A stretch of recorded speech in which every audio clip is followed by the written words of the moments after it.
Hola, ¿qué tal? Dios te bendiga mucho.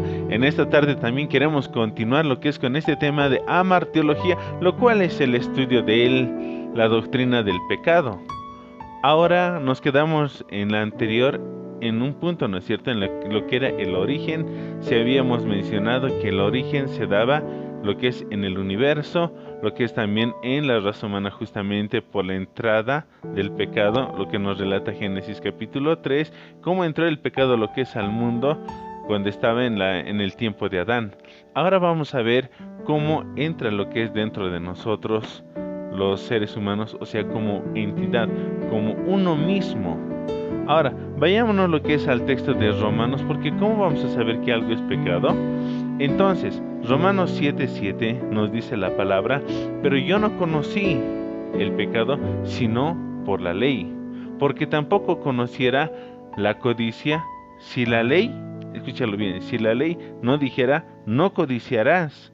Pero en Romanos 7:7 ya nos menciona esto, que mediante la ley, mediante la palabra, nosotros podemos darnos cuenta cómo podemos reconocer lo que es el pecado.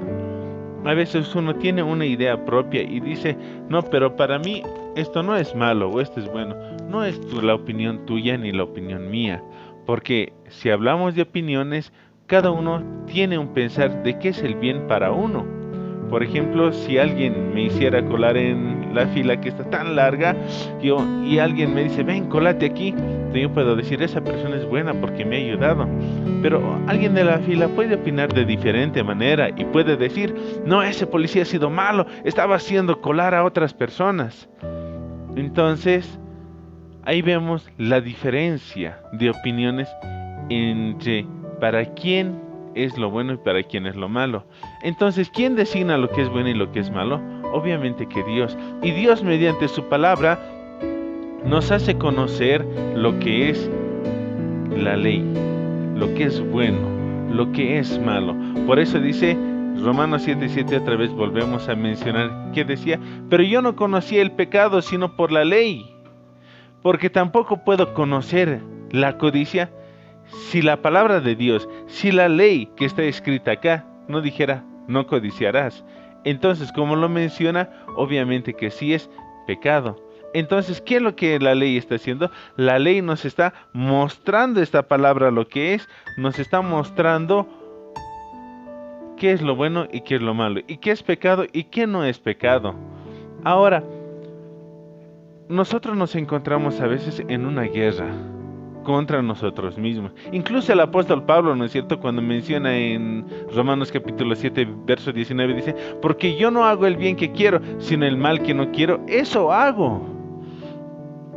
Mire esto, Pablo lo que no quería hacer, hacía. ¿Por qué?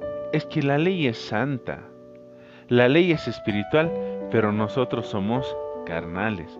Pero esta ley no es que nos induce a pecar, sino que el pecado, tomando ocasión de la ley, entonces toma fortaleza en eso. Por eso le menciono Pablo. Imagínense, Pablo, quien escribió muchas cartas, lo que es en las cartas paulinas, ¿no es cierto? Me habla muchas cosas, hasta él mismo justamente estaba en esto. Pero recordemos algo, que todos somos pecadores. ¿Dónde se origina el pecado? Porque en la Biblia nos menciona, ¿no es cierto?, en Romanos 3:23, cuando dice, por cuanto todos, imagínense, todos pecaron, no solamente uno, sino todos. Uno puede decir, no, pero yo no he pecado, ¿yo qué he hecho de mal? Por eso, como tú no sabes qué es lo que has hecho mal, entonces aquí es donde entra la palabra de Dios. Si tú quieres saber qué has hecho mal, comienza a examinar la palabra de Dios y ahí sabrás entonces qué es lo que hiciste. Porque ahí te va a mencionar muchos pecados. Por la ley en realidad nadie puede ser salvo, porque la ley te va a mostrar lo que es el pecado, porque es como un espejo que te va a reflejar y vas a comenzar a conocer incluso los defectos que nosotros tenemos. Entonces, ahí estamos viendo cómo el pecado se puede revelar. ¿Cómo puedes decir, esto había sido pecado? Pero ¿de dónde se origina ahora el pecado? ¿De dónde? A veces, no sé si has escuchado esta frase cuando te dicen, confía en tu corazón, haz lo que tu corazón te dicte. Pero en Proverbios, ¿qué te dice? El que confía en su corazón es un necio, dice. ¿Por qué dirá esto? Porque Jeremías 10:7 dice, el corazón, imagínense, el corazón es engañoso y perverso más que todas las cosas. ¿Quién puede decir, lo que hay ahí? ¿Quién puede decir que lo conoce? ¿Quién? Solamente el Señor. Pero esta frase, cuando dice que es engañoso el corazón y perverso, mira, dos cosas, es engañoso y es perverso. Entonces, ¿por qué a veces decimos, haz lo que tu corazón te mande? Si en la palabra también nos menciona que el que confía en su corazón es un necio. Entonces uno puede decir, ¿hay una contradicción? No, no hay ninguna, sino que cuando uno es renovado y tiene la mente de Cristo, ahí ya, porque ya no vivimos nosotros, más Cristo vive dentro de nosotros mismos. Pero continuemos, sigue con el tema. ¿Y qué es lo que dice? Que es perverso, es engañoso. Entonces, ahí ya tenemos una pauta. Pero ¿de dónde comienza justamente esto a originarse? ¿Cómo podemos saber ahora y decir, realmente mi corazón es malo? ¿Será esto? Hasta el Señor Jesús mismo lo dijo, ¿no es cierto? Cuando dice, porque escúchelo bien, del corazón salen los malos pensamientos, las fornicaciones, los hurtos, los falsos testimonios, las blasfemias, todo eso sale ¿de dónde? Del corazón del hombre. Ahí es donde se comienza a originar. Pero de cómo comienza a salir todo lo que es el pecado ahí. Porque estamos viendo aquí ahora de cómo el pecado, ojo, el pecado comienza a originarse dentro de una persona. Hay un texto que nos menciona lo que es el libro de Santiago capítulo 13, verso 14, Santiago 1, verso 13 y 14. Cuando menciona, cuando alguno es tentado, imagínense, cuando alguno es tentado, si tú eres tentado, no diga que es tentado de parte de Dios, porque Dios no puede ser tentado por el mal, ni Él tienta a nadie, sino que cada uno es tentado cuando en su propia concupiscencia es atraído y seducido. ¿Nota? O sea, no es que me ha venido a tentar así nomás, no, sino el tentador se aprovecha de la concupiscencia que hay en nuestro corazón. ¿Qué es concupiscencia? ¿A qué nos referimos con concupiscencia? Quiere decir los deseos desordenados, exagerados, las ambiciones, deseos sexuales. O sea, todo lo que comienza a desear tu corazón, todo eso, ahí es donde comienza todo. ¿Por qué? Porque esto justamente va a dar a luz a algo. Toda esa concupiscencia que hay va a dar origen al pecado. El pecado no es que entra de afuera. Uno puede decir de afuera entra, así como algo es pecado. No. El Señor Jesús lo dijo clarito en Mateo 15:18 cuando mencionó, no lo que entra por la boca contamina al hombre. Imagínense, no lo que entra, más lo que sale de la boca, esto contamina al hombre. ¿Qué es lo que sale de la boca? ¿Qué es lo que está saliendo? Porque de la boca, ¿qué es lo que sale? Lo que hay en el corazón. Esto realmente comienza a contaminar al hombre. ¿En qué sentido? En un estado de pecado. En esto se estaba refiriendo el Señor Jesús, porque realmente la comida no le estaba contaminando, sino, ¿quién le estaba contaminando? Las palabras. Lo que tú dices, lo que tú comienzas a confesar. A veces uno comienza a hacer incluso una pequeña mentira y ya mintió y ya pecó. Nadie se puede salvar del pecado. Uno se quiere justificar por las obras, pero las obras no nos van a salvar. El único que nos salva es el Señor Jesús. Pero eso lo estaremos llevando en la continuación de este video. Pero continuemos. Entonces, ¿qué es lo que menciona aquí? Entonces, la concupiscencia, después de que se ha concebido en el corazón, después de los deseos, ¿qué va a dar a luz? Va a dar a luz el pecado. Eso va a dar a luz. Imagínate entonces, no había sido que uno ha caído por accidente. Uy, no, hermano, que yo solito me he ido a tomar. No, sino que ha tenido que haber algo mucho más antes, que es la concupiscencia, ese deseo que tenías, eso ha pasado antes. No es que alguien haya dicho, uy no, hoy día lastimosamente he pecado, he entrado en pecado. No es de la noche a la mañana, sino es que comienza a entrar de poco a poco, sutilmente comienza a ingresar lo que es a nuestro alrededor. En tu corazón comienza a haber unos deseos. Otros tienen deseos tienen ambiciones otros. Y dicen, no, yo quisiera aquello. Y justamente por esos deseos, esos impulsos, te instiga a robar. Entonces, notas, no es que uno anda así, uy, no, desde ahora en adelante, de por sí he comenzado a robar. No, algo ha tenido que haber ahí. De cómo si no uno ha podido comenzar, es que ha habido la concupiscencia, lo que es en el corazón. Y como había ese deseo ahí en el corazón, eso se ha comenzado a manifestar y ha dado a luz lo que es el pecado. Lastimosamente, hoy en día vemos que hay consecuencias del pecado. Uno, el pecado, ¿qué es lo que hace? Antes de que hablemos en el lado espiritual, aquí, en donde tú estás, ¿qué es lo que te produce? Te roba lo que es la alegría, el gozo. El Salmo 51:12 menciona, ¿no es cierto? Le dice el rey David en su momento de clamor, porque recordemos que el Salmo 51 es una plegaria después de que David había pecado con Betsabé. Eso lo llevamos en el anterior, un pequeño argumento. Y le dice ahí, restitúyeme el gozo. Mira qué interesante, restitúyeme el gozo, le dice. ¿Por qué? Porque cuando uno peca, no hay gozo, hay tristeza. En especial de una persona que ha aceptado a Cristo, el Espíritu Santo se contrista.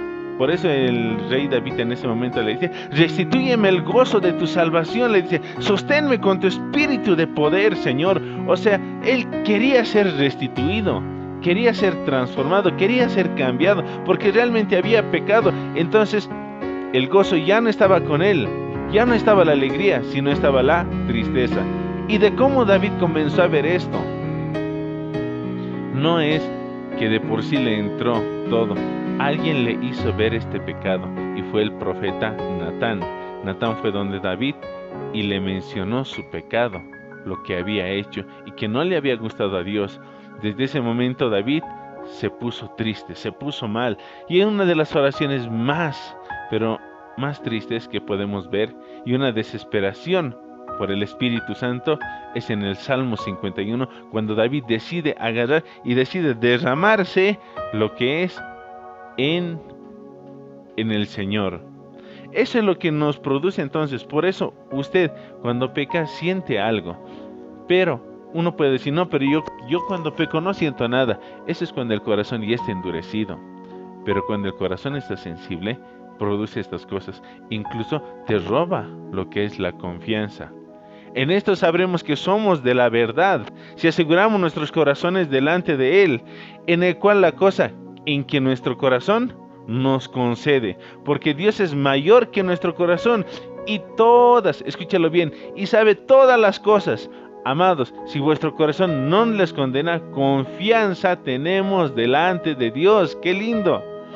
Así que ya lo sabes, el pecado a otros les roba, ¿qué es? La confianza.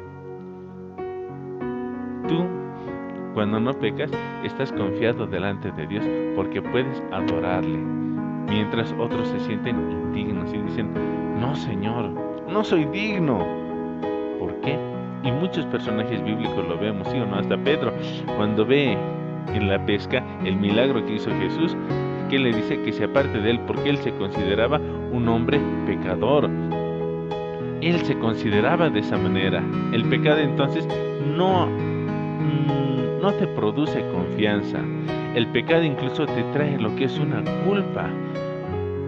Igual volvemos a lo que es el Salmo 51:3, cuando el rey David dice, porque yo reconozco mis transgresiones y mi pecado está siempre delante de mí. Entonces, ¿qué es lo que estamos viendo ahí? Su pecado, ¿dónde estaba? Delante de él, porque él reconocía la transgresión que había hecho. Y uno cuando está justamente con el Espíritu Santo reclama eso y dice, Señor, yo realmente he pecado, es cierto, y eso te produce culpa. ¿Y esa culpa de qué es? De lo que nosotros hemos pecado contra Dios. Por eso el pecado te va a producir lo que es una culpa. El pecado incluso te puede traer lo que es hasta un daño físico. No sé si recuerdan en Juan capítulo 9, en el estanque de Siloé, ¿no es cierto? En el verso 2, cuando sus discípulos le preguntan al Señor Jesús y le dicen: Señor, Señor, ¿qué ha pasado con este? ¿Él por qué está ciego, Señor? ¿Será que él ha pecado? ¿Será que sus papás han pecado? ¿Quién ha pecado, Señor, para que él nazca ciego? Pero el Señor les dice: no, tranquilos. ¿Por qué les dice eso? Y les dice: no es que ellos pecaron, sino es para demostrar que la gloria de Dios se manifiesta en ellos.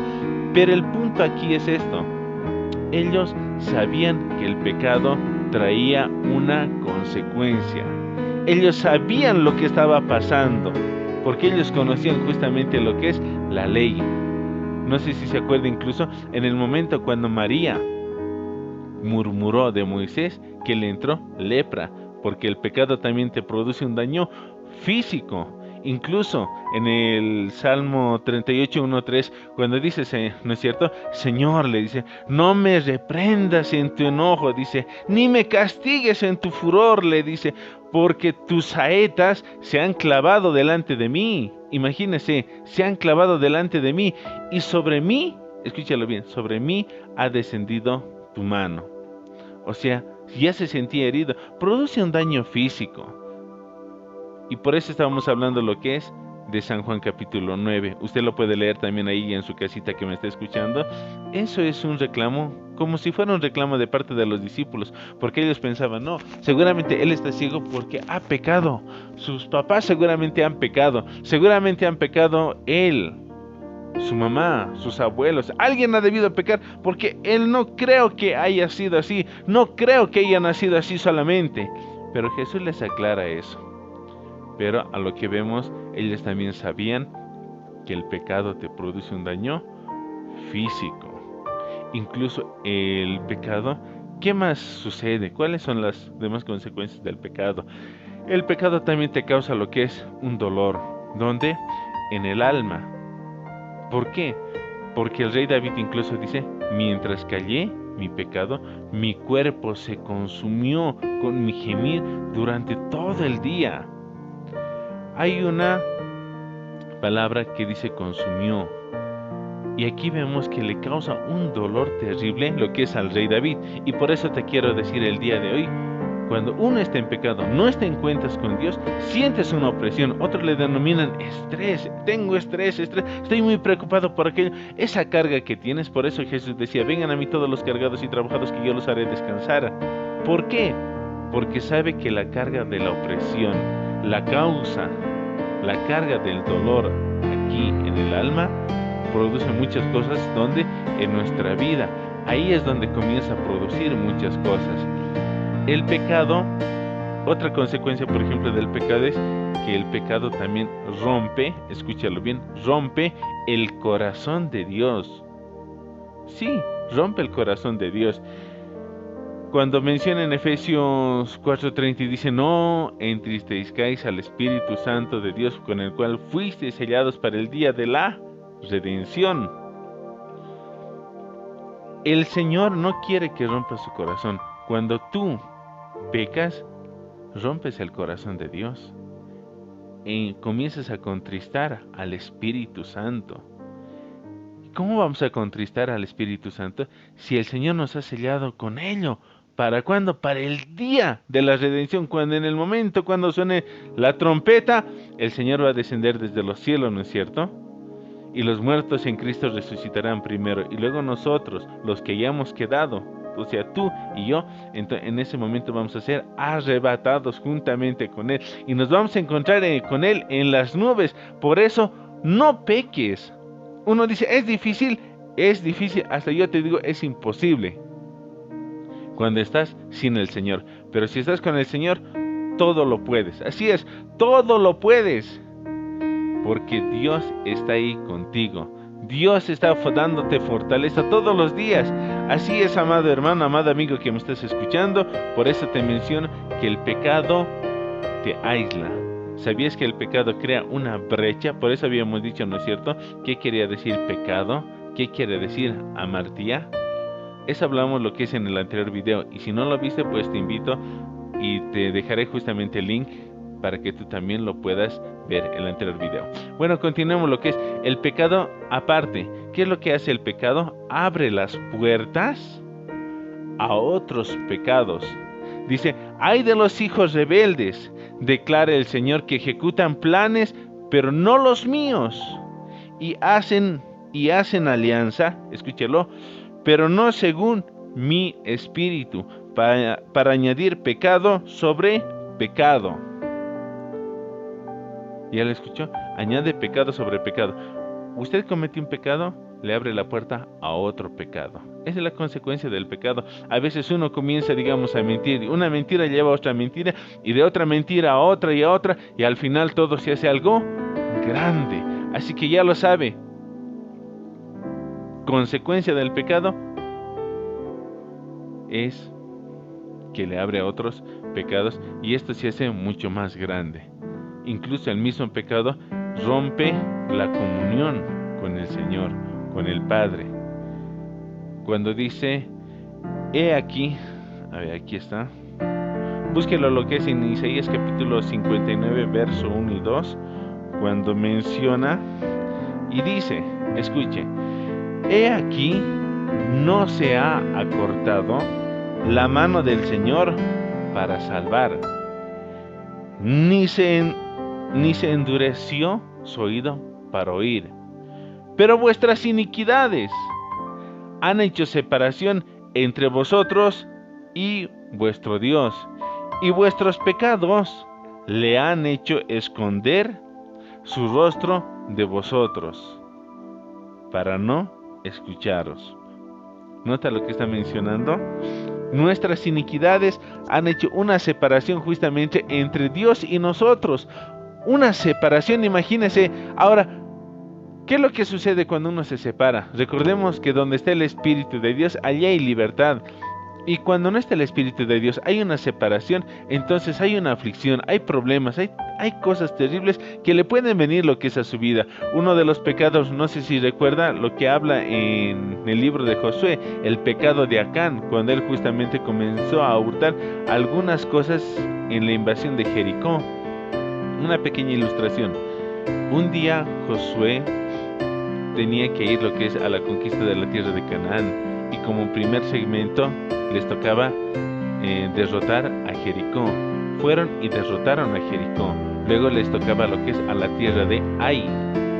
Entonces Acán pecó, comenzó a hurtar cosas de Jericó, cosas de que Dios había mandado que no se haga. Entonces, en el momento cuando fueron y atacaron a Jericó, es cierto, salieron con victoria, pero ya habían traído algo que Dios no había permitido. Entonces, cuando fueron a la guerra con la tierra de Ai, ahí justamente perdieron la batalla. ¿Por qué? Porque Acán cometió un pecado, había hurtado lo que es un manto, ídolos y riquezas. Y eso Dios, ojo, lo había prohibido. ¿Hasta qué? Hasta que el pecado se ha quitado. Una vez que el pecado fue quitado, entonces recién volvieron a guerra con la tierra de Ai y tuvieron éxito.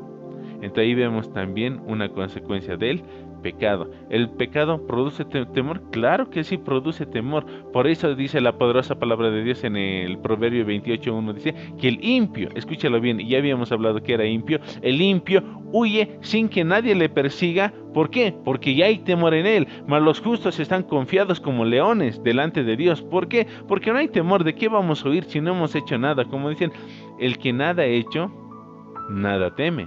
¿No es cierto? Si no hiciste nada, ¿por qué vas a temer? Pero mientras el que es impío, el que ha pecado, sí a veces tiene miedo de que algo pueda suceder lo que es en su vida. Muy bien, continuamos entonces el día de hoy. Y vámonos a Juan 8:34.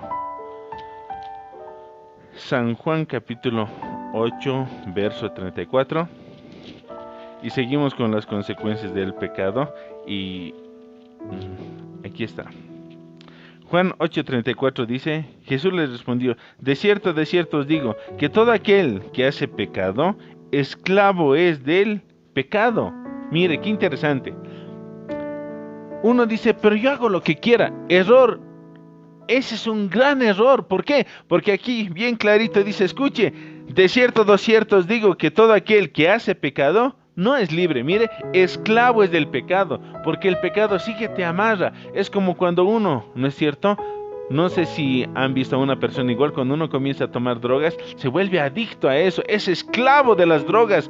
Pero cuando uno peca, lo mismo, se vuelve esclavo del pecado.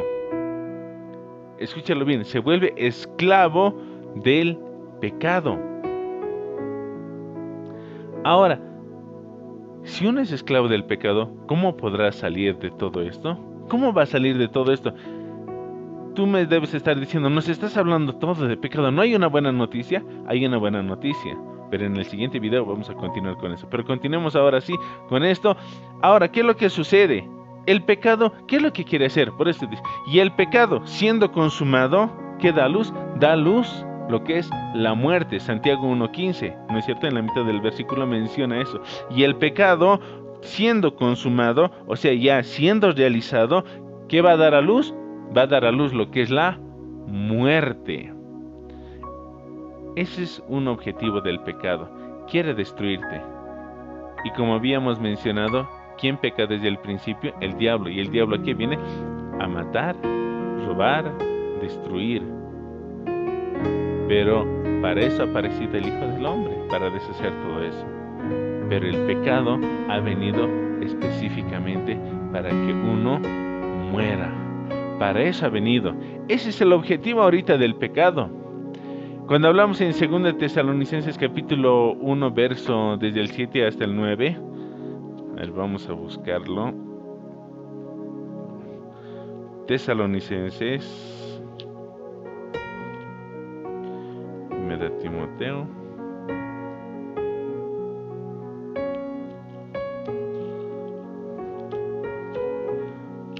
Filipenses, Colosenses, muy bien.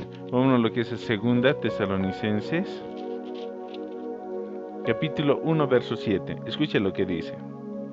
Leamos juntos, dice, cuando se manifieste el Señor Jesús desde el cielo con los ángeles de su poder, en llama de fuego, para dar retribución a los que no conocieron a Dios, ni obedecen al Evangelio de nuestro Señor Jesucristo, los cuales sufrirán pena, escúchalo bien, pena eterna. ¿Lo escuchó? Dice, los cuales sufrirán pena de eterna perdición, excluidos de la presencia del Señor y de la gloria de su poder. Qué interesante. O sea, ¿qué es lo que está mencionando aquí? ¿Cuál es el objetivo en sí del pecado? Quiere verte separado de la gloria de Dios. No quiere que estés con Él. Uno puede decir, el pecado, ¿acaso es una persona? Justamente en Génesis capítulo 4, la anterior hablamos que se le personifica, ¿no es cierto? En este caso, lo que es al pecado. Y en este caso, el pecado quiere verte separado de la gloria de Dios. En sí quiere matarte. Por eso dice, produce la muerte. Vámonos a Apocalipsis 21:8. Mire lo que dice. Pero los cobardes e incrédulos, los abominables y homicidas, los fornicarios, los hechiceros, los idólatras y todos los mentirosos tendrán su parte en el lago que arde con fuego y azufre, que es la muerte segunda. Uno se pregunta, ¿qué es la muerte? Dejar aquí, pero dice que se van a morir. O sea, un ratito van a entrar al lago y se van a quemar y se van a ir. No, ese es el error que a veces uno piensa. No, la palabra muerte quiere decir separación. Quiere decir que nunca más uno le va a ver lo que es al Señor. Va a estar separado de Él. Y recordemos, donde Él está, hay luz. Y en este lado no hay luz, hay oscuridad. Donde el Señor está, hay todo gozo. Y en este lado es todo lo opuesto. Una vez alguien me dijo esto: pecar es algo necio. ¿Por qué pecar si sabemos que el pecado nos trae consecuencias en esta vida y en la venidera? Adán y Eva sabían lo que iba a pasar si es que comían del fruto prohibido. Entonces, ¿por qué lo hicieron? Y lo mismo le pregunto a usted, ¿por qué pecar si sabemos que eso nos va a producir algo malo? Es cierto, en Romanos capítulo 7, cuando el apóstol Pablo dice, ay de mí, hasta él mismo menciona, ¿no es cierto? Ay de mí, ¿quién me va a librar de este cuerpo? Dice, ¿quién? Entonces, el apóstol Pablo estaba ahí, pero él también tenía ganas de servir a Dios. No te pierdas la siguiente, vamos a continuar, porque esto no se queda en una condenación así. Hay algo lindo para tu vida, hay algo tremendo para tu vida, hay salvación para tu vida.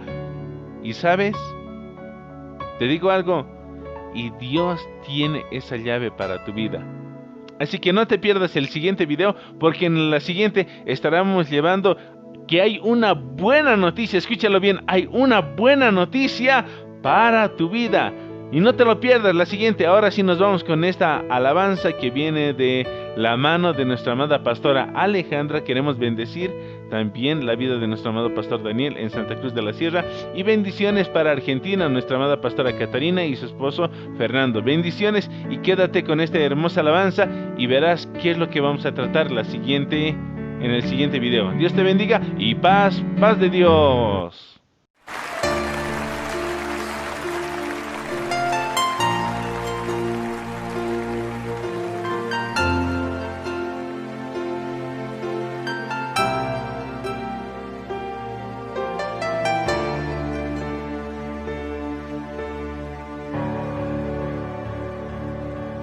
Ahí están sus heridas, sangran, el dolor lo tiene en el alma,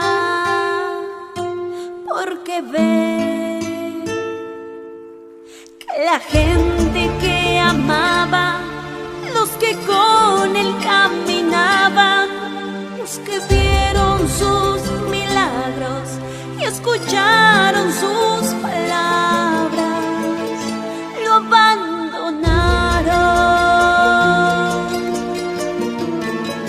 y solito lo dejaron. Aquel ciego que sanó, crucifíquenlo, gritó, el amor de sus amigos, el repudio transformado. 30 monedas, el salario traidor, al más bueno de los hombres, al que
la cruz me dio la salvación.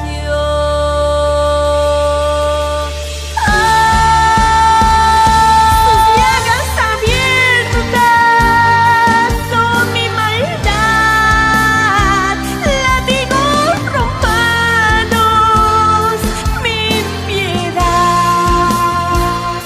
Y siendo así, en esa cruz tú moriste en mi lugar.